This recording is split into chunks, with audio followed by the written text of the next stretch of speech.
Hello. Hello सत साई। सत साहिब जी। जी साहब से बोल रहा हूँ मैं। जी भगत जी बोलिए।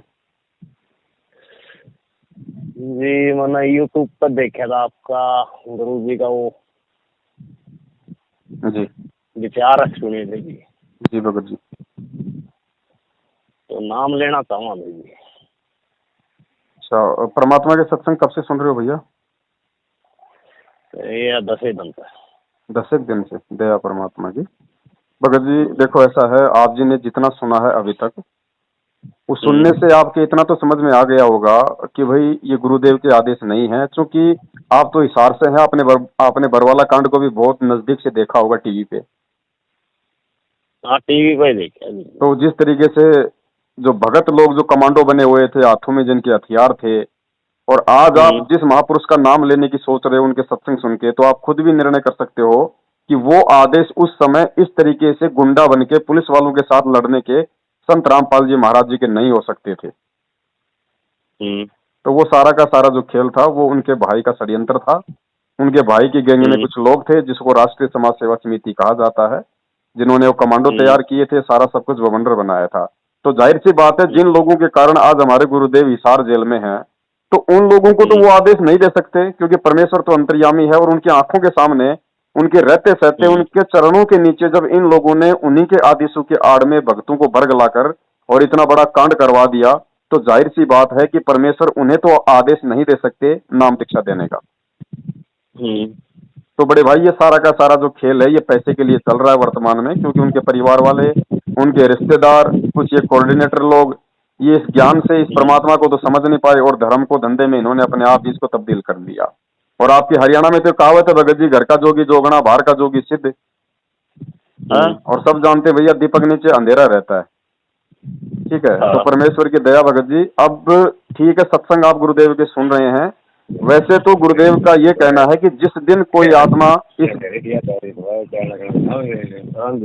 हाँ भगत जी, वैसे तो परमात्मा का ये कहना है कि जिस दिन ये सत्संग सुनकर जो आत्मा नाम दीक्षा लेने की सोचती है, उसी दिन से वो परमात्मा उसके साथ हो जाता है भगत जी। और वैसे क्योंकि नामदान के अंदर तो है फर्जी, इनका तो कोई रोल नहीं है भगत जी। और वैसे एक विधि बता रखी है परमेश्वर ने संकल्प नामदान की। संकल्प यानी संकल्प लेकर भी हम परमात्मा से जुड़ सकते हैं, हम उनसे वो सारे लाभ प्राप्त कर सकते हैं जो लाभ एक मर्यादित उपदेशी भगत को परमात्मा देता है। तो जेल से आने तक आप गुरुदेव से संकल्प नाम दीक्षा ले सकते हैं। अब संकल्प नाम दीक्षा क्या है, उसकी विधि क्या है, उसमें आपको क्या करना पड़ेगा, उसके लिए भगत जी दास आपको, यदि आपका ये व्हाट्सएप नंबर है तो एक 2 घंटे का वीडियो है, परमेश्वर ने दास से बनवाया था, आप वो वीडियो पूरा देख लीजिए, उसमें पूरी विधि उसमें समझा रखी है। व्हाट्सएप नंबर है जी। ठीक है बड़े भाई, मैं अभी डाल देता हूँ, आप शांति से उस वीडियो को देखना। उसमें पूरी प्रोसीजर, क्या क्या नियम है, कैसे कैसे हम इस मार्ग में हम लग सकते हैं, कैसे हम परमात्मा से लाभ प्राप्त कर सकते हैं, पूरी विधि उसमें समझा रखी है। क्योंकि देखो, अभी अगर मैं आपको समझाऊंगा जी, लग के भेजोगे जी आप वीडियो भेजो? नहीं, ये आपका व्हाट्सएप नंबर है ना? हाँ जी हाँ जी। हाँ जी, तो मैं इसी नंबर पे वो वीडियो भेज देता हूँ, आप वो वीडियो देखना पूरा। अच्छा जी, मैं वैसे तो वहाँ पढ़ा लिखा हूँ। नहीं नहीं, उसमें कोई पढ़ने लिखने की बात नहीं है। उसमें तो जैसे दास अभी आपसे बात कर रहा, तो उसमें मैंने खुद ने वीडियो बनाया हो, तो उसमें मैं ही बोल रहा हूँ कि भाई गुरुदेव ने किस तरीके से हमें ये भक्ति से जुड़ने की विधि बताई है। ठीक जी। एक सिक्का जी सैनी साहब है जी, और मुझको तो ध्यान ही मतलब लगा, फिर आपकी भी वीडियो मैं को अंदर है, मैं क्यों सारी सुनूं फिर जी, कौन कड़द के है कुकर के है जी। तो आप को भाई इतने बढ़ने आने के बाद मैं नाम लेना चाहिए। सही विधि तो वही है, जब परमेश्वर हिसार जेल से बाहर आ जाएंगे, उसके बाद चाहे वो खुद नाम दे या चाहे किसी को नामदान देने का आदेश दे, क्योंकि वर्तमान में भगत जी आदेश ही तो नहीं है, और भक्ति मार्ग में बिना गुरु के आदेश के कोई भी काम सफल नहीं होता। ठीक है जी। ठीक है बड़े भाई, मैं आपको वीडियो भेज रहा हूँ, आप जी देखना, परमेश्वर दया करें तो आप जी चाहे कल सुबह से ही भक्ति पे लग जाइएगा। और गारंटेड बात है भगत जी, ये सत भक्ति है, ये कोई अन्य संतों की तरह नहीं है।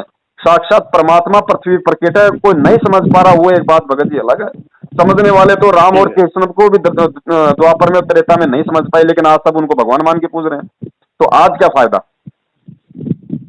ठीक बात है जी। ठीक है बड़े भाई, दास आपको भेजता है, आप जिस उसको पूरा सुनना। सुनने के बाद यदि कहीं कोई आपको समझ में बात नहीं आती है तो दास का नंबर है, मैं नोट कर लेता हूँ, आप जी मुझे फोन करना। ठीक है जी, हाँ, धन्यवाद। सत साई बाबा जी। सत साई। भाई जो गुरु बचन पे डट गे रकट गे फंद 84 के। भाई जो गुरु बचन पे डट गे रकट गे फंद 84 के।